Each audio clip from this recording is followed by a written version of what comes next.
মানুষ কেন বলে মোদের নারীর নিজস্ব নাই কিছু? আমি তো দেখি জগৎ চলে নারীর পিছু পিছু। বাপের ঘরে লক্ষ্মী আমি, স্বামীর ঘরে অন্নপূর্ণা, ছেলের ঘরে জননী আমি, আমি ছাড়া সংসার অসম্পূর্ণা। আমার থেকে আপন করতে আর কি কেউ পারে? বাপের ঘরকে ছেড়ে এসেও পরকে বাঁধি ঘরে।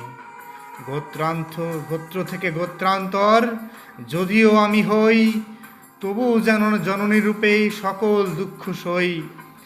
ভারত মাতা সেও নারী, নারী জগদ্ধাত্রী। নারী হলো এ জগতের সবার জন্মদাত্রী। পুরুষতান্ত্রিক সমাজ তাই পুরুষকে বড় করে।